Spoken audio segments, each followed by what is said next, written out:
30 years have since passed, and while a whole lot has changed, the song remains the same. The Wolf still rocks.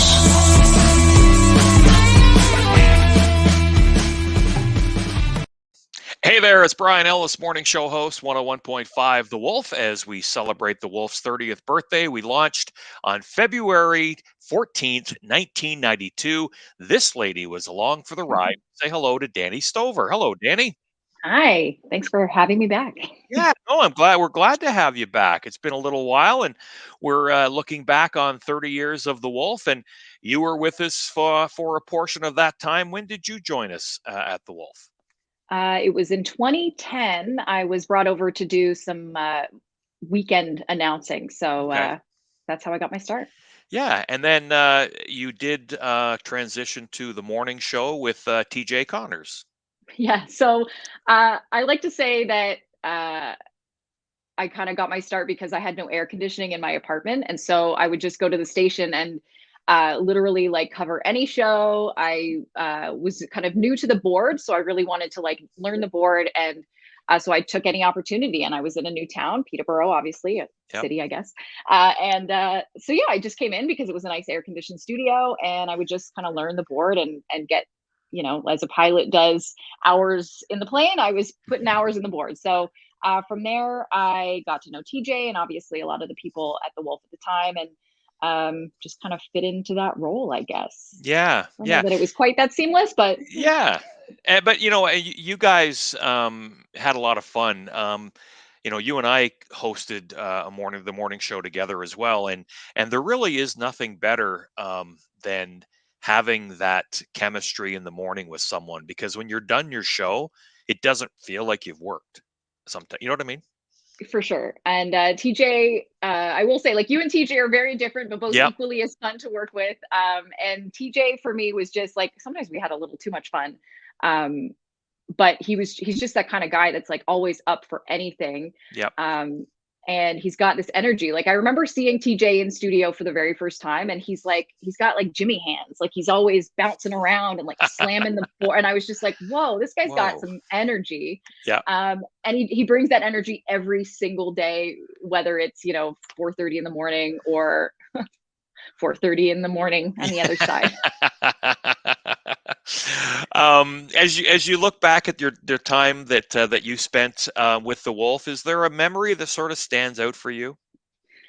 There are several. I think the Wolf for me was cool because it was a station that I grew up listening to when we would cottage out on Sandy Lake. So I knew the Wolf, um, and then being able to be a part of the Wolf's legacy, even now, I'm like, it's a cool thing. So I have so many memories. I loved doing Wolfstock. I loved being on stage at those concerts when it's sunny and there's a bunch of bands playing and you're kind of there all day.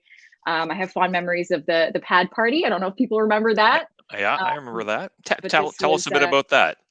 yeah, so this was just kind of like uh I was starting to get involved in like menstrual equity, and I was like thinking just about ways to raise some, as you do, food items Hmm. for, different local shelters and respite centers. And there's a lot of them in Peterborough. And I remember watching a video and thinking like, oh, when people don't have menstrual products and they're unhoused or they're experiencing marginalization, how do they get these products? Like, they're not cheap. They were taxed at the time. And so I got, I got on the horn and the radio, and I was like, let's, throw a pad party. And so we did, and raised a ton of product and money. And I donated a bunch of tampons and pads to, I think, pretty much all of the respite centers and shelters in Peterborough. They each got a chunk of stuff, and it raised like a few $100s. And that's kind of led me to my advocacy today. And I've been a volunteer with the Period Purse in Toronto for the last 4 or 5 years. So, and they're a Yeah, registered charity, the only one in Canada that's actually dealing with period poverty and menstrual equity. So yeah, yeah. it led to that. And I remember when you started that at the Wolf, and I thought, geez, you know what? Like, she's right. You hear so much about raising non-perishable food items, but that's another product that people need, right? They need Yeah. that. And to see the growth, even from when I was doing that in Peterborough, and I got a lot of people who are wonderfully supportive, and then you get some people who are like, gross, we don't want to talk about that. And that's fine. It's a very personal thing, and I can understand people not wanting to talk about it, of course. But Mhm. in not talking about it, we kind of erase a population that isn't able to access these products freely, and Yeah. it's a basic need. Yep. Um, so it is just interesting, even in the the past however many years it's been since we did that. Uh, Yeah. maybe 8 years now. Yeah. It's just incredible to see how much that space has grown. Absolutely, absolutely. You touched on Wolfstock, and Mhm. again, for anyone that maybe wasn't with the Wolf or listening to the Wolf at that point, we had these concerts at a park in town, Beavermead, and again, just incredible when you would look out at so many dedicated fans of our radio station, and Mhm. you are up on stage and people are yelling, "Hey, Danny, woo!" And it's a feeling that you only you don't not everyone gets that feeling, and not everyone, I guess, gets to appreciate just how lucky we were with the fans of the Wolf that we had and have today. Totally. That's one thing. Like, there's people that I think about often, even today, that I'm like, they were a listener of the Wolf or they were a regular caller. So there was a guy at Cober. I Does he just still talked to call? I just talked to him this morning. Dave Kober Dave from Cober. Minden. Yeah, yeah. Yes. Hey, what's I think going about on? him once a week. It's Once a week, I Kober. think about that guy. Yeah, Yeah. yeah. No, I was just talking to him today, and yeah, he still listens. I love talking to that guy. He's great. Yeah, there are some gem listeners just like Kober. And before I let you go here too, I wanted to say, you're totally right. TJ and I totally different sides of the radio spectrum. But you certainly made me feel welcome to the show when I took over when TJ left.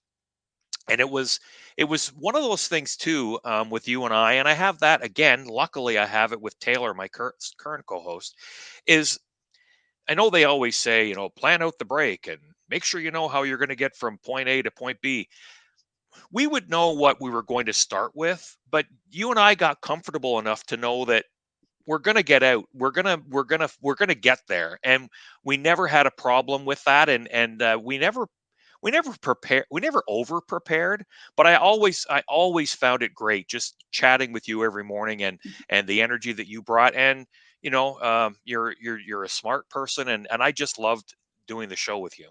Yeah. I did too. It's nice to have a job that's also like a social outing almost. And I think, Yeah. we've been living kind of in lockdown for 100 years. So Yeah. you kind of forget that. You kind of take for granted like just the passing people in the hallways, or just Hmm. those moments of like, all right, we got this coming up. What should we do here? And making those calls, and knowing we have the tools to get through Hmm. anything, Yep. but then just being a little selective by which ones we use and Yep. when, Yep. and which Absolutely. Ryan Kessler impression I'm going to try and do. Also, before I let you go, what are you up to these days? I'm back with Chorus Entertainment. They invited me back. So yeah, I'm working in Toronto at AM 640. Oh, They've good. just switched back from Global News Radio back to AM 640 like this week. So Mhm. I'm a content producer for the Kelly Contreras show. So 9 Nice. to noon slot, and it's yeah, the opposite of rock radio where you're filling a few minutes between a bunch of songs. This is like you're filling. There's no songs, Brian. There's no Yeah. songs. It's Yeah, just talk. that's right. Yeah. So it's Uh, a very different animal indeed, yeah. but I'm learning a lot, and it's fun. It's I felt like I was hitched onto a moving train and I'm just hanging on for dear life, but we're Yeah. getting through it. Excellent. Listen, really good to talk with you. I'm glad things are going well, and we'll hopefully chat again soon. Yes, you as well. Nice All chatting. right. See you later. Happy birthday, Wolf.